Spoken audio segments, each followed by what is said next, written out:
One of the largest cases of government embezzlement in Arizona history reaching a conclusion today. This afternoon, Elizabeth Gutfar, the former Santa Cruz County treasurer who pleaded guilty to stealing nearly $40 million from taxpayers, learned her sentence. News 4 Tucson's chief investigative reporter, Corus Nylander, has been following this case from the very beginning. He joins us live outside the federal courthouse downtown after this sentencing. Corus. Yeah, well, Sean, I can tell you Elizabeth Gutfar was sentenced to 10 years for embezzlement, another 10 years for money laundering, and 5 years for tax evasion. A whole bunch of time she was looking at, but she's not going to serve all that behind bars because the judge ordered those charges to be served concurrently. So she's only going to serve a maximum of 10 years behind bars. Essentially, that's a year for every year she spent stealing nearly $40 million from taxpayers. She walked into federal court here this afternoon, a free woman. She left in the custody of U.S. Marshals, the judge ordering her to be taken into custody here today. The sentence is more than the initial sentencing guidelines for her plea agreement called for. That's because the judge found this case caused substantial harm, enhancing the charge. Even prosecutors up front were objecting to that, claiming that because much of the damage hasn't actually come to fruition yet.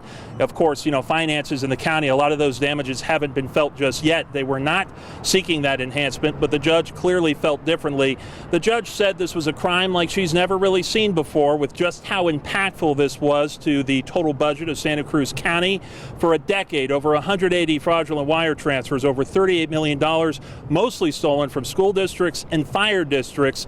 The judge said she could find no understanding of why Gutfar did this at all. She wasn't suffering any financial hardships or anything like that. The judge found it hard to see any real reason for why she would do a crime like this. Gutfar's attorney claimed it was her being depressed, having health issues, having dreams of grandeur, and he admitted that this was a very foolish crime, one that she clearly would not get away with. I spoke with a Santa Cruz County resident who made sure to come here to court today to watch the sentencing. The judge said it perfectly.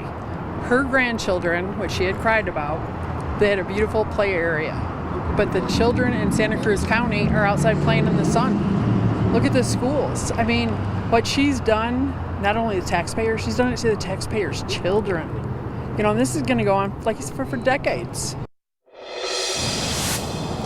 And following that 10-year prison sentence, Gutfar will have 3 years of supervised release. As far as restitution, she was ordered to pay back the victims in this case, Santa Cruz County, more than $38 million. But the prosecutors here requested more time to come up with a restitution outline that should be decided on in 60 days. But clearly at this point, an end to a very long saga here that a lot of Santa Cruz County residents are happy to start the healing process.